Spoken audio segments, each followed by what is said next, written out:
Listen to Life Podcast by Vignesh Krishnamurti. இப்போ இன்னொன்று தொடர்ச்சியா இப்போ ஆண் பெண்ணை பத்தி நீங்க சொன்னீங்க. ஆண் பெண்ணுங்கிறது ரெண்டு நபர்கள் இல்லை. ஆண் பெண்ணுங்கிறது ஆண் தன்மை பெண் தன்மை சிவன் சக்தி அப்படின்னு சொன்னீங்க. சிவநிலை சக்தி நிலை. அதை பத்தி அதான் இதுவுமே எல்லாம் நம்ம சொன்னதுதான். அதைத்தான் நான் திருப்பி சொல்றேன். நான் வந்து புதுசு ஒன்றும் சொல்லல.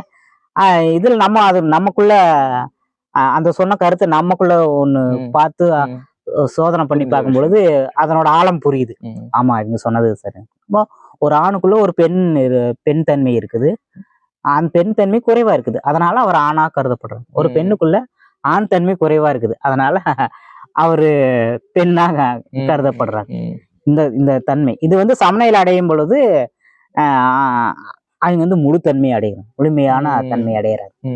அதனாலதான் வந்து நம்ம இப்போ ஒரு ஆண் வந்து இப்போ ஏதோ நான் ஒரு இதில் தான் படித்தேன், நான் சரியான பொருந்தது. அதாவது கரு உருவாகும் பொழுது ஒரு குறிப்பிட்ட காலத்துல தான் கரு வளர்ச்சியாகும் ஒரு குறிப்பிட்ட காலத்துல தான் வந்து ஆணாகவோ பெண்ணாகவோ அந்த கரு வந்து மாறுது. அப்ப அங்க என்னதுன்னா அந்த கரு வந்து ஒரு 50% பெண் தன்மையை இழக்கும் பொழுது அது ஆண் குழந்தையா பிறக்குது. அப்ப அது இழந்ததை பெறுவதற்கான ஒரு தேடல் இருந்துட்டே இருக்கு. அப்ப அவன் பருவம் எய்துறான். பருவம் எய்தி அதுக்கு பிற்பாடு இந்த திருமணங்கிற அதாவது திருமணம் வேற எந்த இதா இருந்தாலும் சரி, இயற்கையோட ஒரு ஆடு மாடுகளா இருந்தாலும் சரி, இழந்ததை மறுபடியும் இழுக்கிறதுக்கான ஒரு ஈர்ப்பு இருக்குவாரு. அதுதான் பாலியல் ஈர்ப்பே. தான் இழந்ததை மறுபடியும் பெற்றிருக்கிறதுக்கானது. அப்ப அதனாலதான் வந்து சாந்தி முகூர்த்தம் அப்படின்னு சொல்றது என்னன்னா, அப்ப இழந்ததை பெறும்பொழுது என்ன ஆகுது, தான் இழந்ததை 50% இழந்ததை அது மடிக்க பெறும் பொழுது இந்த சாந்தி முகூர்த்தம் ஆணும் பெண்ணு இணையும் பொழுது மனம் அமைதியாகுது, நிறைவு வருது. அதனாலதான் அது சாந்தி முகூர்த்தம்னு சொல்றது வந்து அது ஒரு பெரிய நல்ல புரிதலுக்குரியதுதான். இதைத்தான் வந்து கோவில்லையுமே வந்து சிவன் சக்திகளாகவும் அப்புறம் அந்த வண்ணங்களே சொல்றாங்க. அந்த சிகப்பு இதெல்லாம் வந்து ஆண் பெண் அதெல்லாம் வந்து இதுதான் சொல்றதா சொல்றாங்க. இந்த பெண் தன்மை சொல்லுங்க. பெண் தன்மை 4 விதமா நம்ம தமிழர்கள் பிரித்தது. ஆமா. இது என்னோட புரிதல் என்னன்னா, முன்னோர்கள் சொன்னது அச்சம், மடம், நாணம், பயர்ப்பு அப்படின்னு சொல்றாங்க. இதை பெண்ணுக்கான ஒரு விஷயங்கள் அப்படின்ட்டு. இப்போ இதுல வந்து பார்த்துட்டிங்கன்னா, அச்சம் அப்படிங்கிறது இயல்பாகவே வந்து ஒரு பெண் வந்து ஒரு பள்ளி பார்த்து பயப்படுறாங்கன்னா அது ஒரு அழகா இருக்கு. நான் பள்ளி பார்த்து பயப்பட்டேன்னா எப்படி இருக்கும், அது ஒரு நகைப்புக்குரியதாக தான் இருக்கும்.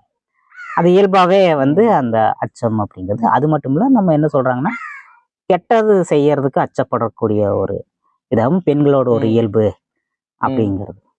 மடம்ங்கிறது ஒரு விஷயத்த தெரியாம வந்து இந்த வெளி உலக பற்றி பெருசா அவங்களுக்கு எந்த இது தெரியாம இருக்கிறது, அதே அவங்களுக்கு ஒரு அழகுன்னு சொல்லப்படுது மடம் அப்படிங்கிறது.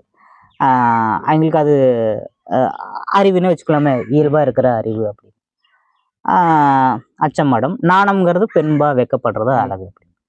பயர்ப்புங்கிறது தான் வந்து இது பெரிய விஷயம். இந்த பயர்ப்புங்கிறது அது ஒரு ஞானத்துக்குரியது. சாதாரணமா சொல்ல போனோம்னா, ஒரு ஆண் வந்து ஒரு பெண்ணை வந்து தவறா பாக்குறாங்கன்னா உடனே அங்க இயல்பாவே ஆடையை சரிப்படுத்திக்கிறாங்க. உள்ளுணர்வு. ஆமா, அந்த உள்ளுணர்வு இருக்கு. அப்புறம் வருங்காலத்தை முன்கூட்டியே தெரிஞ்சுக்கிறக்கூடிய அந்த ஆற்றலும் எங்களுக்கு இருக்கு. அது வந்து ஞான நிலைத்தான் வந்து பயர்ப்புன்னு சொல்றாங்கன்னு என்னோட புரிதல். அந்த அப்படி இருக்கிறவங்களுக்கு அறிவெல்லாம் தேவையே இல்லை, அவங்க ஞானத்துல இருக்கிறாங்க. அவங்களுக்கு வந்து அதான் ஒரு தேன்ல வந்து சர்க்கரையை போட்டு கலக்கிற மாதிரி.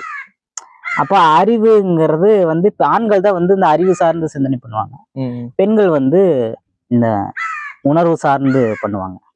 நம்ம ஒரு 3 மாசமா யோசனை பண்ணிட்டு இருப்போம், சரிங்களா? ஆனா இங்க வீட்டுல கீது நம்ம வீட்லயே கேட்டாங்கன்னா எதுக்கா ஏன்னா யோசனை அப்படின்னா சில உனக்கு அதெல்லாம் உனக்கு புரியாது அப்படின்னு நான் சொல்லுவேன். அப்புறம் நான் 3 மாசத்துக்கு பிற்பாடு அப்புறம் ஏதோ ஒரு கட்டத்துல சொல்லும் போது இந்த யோசனை இது இப்படி பண்ணலாம் அப்படின்றதுன்னு, அதே இப்படி செஞ்சிருந்தாகாதா அப்படின்னு சொல்லும்போது அட நான் இந்த இந்த இதுல நான் யோசனையே பண்ணலையே. அப்படி எளிமையான தீர்வு அவங்க கிட்ட இருக்கு. ஏன்னா நான் அறிவின் மூலமா சிந்திக்கிறேன். ஆனா அவங்க வீட்டுல மனைவி பாத்தீங்கன்னா உணர்வின் மூலமா சிந்திக்கும் பொழுது அவங்க தீர்வை எளிமையா கொடுக்க முடியும். ஆமா, பெண்களால தீர்வு. ஆண்கள் வந்து இந்த டேட்டா பேஸ் மெயின்டெனன்ஸ் தான். பெண்கள் வந்து அதனாலதான் வந்து நம்ம தமிழ் மரபுலயே வந்து நீங்க என்னதான் வெளி உலகத்தை அப்படி இருக்கும். ஆனா உண்மையாலுமே ஆளப்படுவது ஒரு சமையல்லையே எல்லா வேலையும் செஞ்சு வச்சிருக்காங்க. அவங்க ஒரு சமைக்கிறாங்கன்னாவே அவங்க மறுநாள் என்ன கருத்து சொல்லணுங்கிற சமையல் மூலமாவே சொல்லிடுவாங்க. முழுமையான மேலாண்மை வந்து அவங்க கிட்டதான் இருக்கு. சமைக்கிறதுல இருந்து இப்போ வீட்லயே குழந்தைகள் ஒரு 4-5 குழந்தைகள் இருக்குது அப்படின்னா ஒண்ணுக்கு வாதம் இருக்கு, ஒண்ணுக்கு பித்தம் இருக்கு, ஒண்ணுக்கு கபம் கூடி இருக்கு, மாறி மாறி இருக்கு. ஒரே ரசத்துல ஒரே உணவுல எப்படி எல்லாருக்கும் மருத்துவம் கொடுக்குங்கிற இந்த அது அறிவுன்னு சொல்ல முடியாது. அதை வந்து ஞானம் தான். அது வந்து அவங்களுக்கு தெரிஞ்சு அவங்க அதை பண்ணிடுவாங்க. இந்த குழந்தைக்கு இவ்வளவு தான் கொடுக்கணும், இந்த குழந்தைக்கு இது அதிகமா கொடுக்கணுங்கிறதுல ஒரே சமையல பண்ணி கொடுப்பாங்க. சரிங்களா? அதனாலதான் வந்து நம்ம வந்து அவங்களுக்கு வந்து நம்ம இந்த அறிவை கொண்டே புகுத்தணும் திணிக்கணுங்கிற அவசியமே இல்லை. அவங்க இயல்பாவே ஞானம் பெற்றவர்கள். அதனாலதான் பெண் தன்மை அது. அதனாலதான் அவங்களும் வந்து முன்னிலைப்படுத்துறது. இப்போ நம்ம இப்போ ஆற்றல்கள சொன்னோம், சப்தகன்னிகள் எதை ஆண்களை சொல்லலையே, பெண்களைத்தான் சொல்லியிருக்கு. அப்படியா நம்ம அதை புரிஞ்சுக்கணும். தெய்வங்களாவும் முன்னிலைப்படுத்து. ஆமா ஆமா, உண்மையாலுமே அதை ஒரே உடம்புல சக்திகள் மாறுது. ஆனா ஆண்களுக்கு வந்து 12 ஆண்டுகள் எடுத்துக்குது. ஒரு சக்கரத்துல இருந்து இன்னொரு சக்கரத்துக்கு போறதுக்கு வந்து 12 ஆண்டுகள் எடுக்குது. ஆனா பெண்களுக்கு வந்து ஒரே மாதத்துல எல்லா சக்கரத்துக்கும் போயிட்டு பயணிச்சுட்டு வந்துடுறாங்க.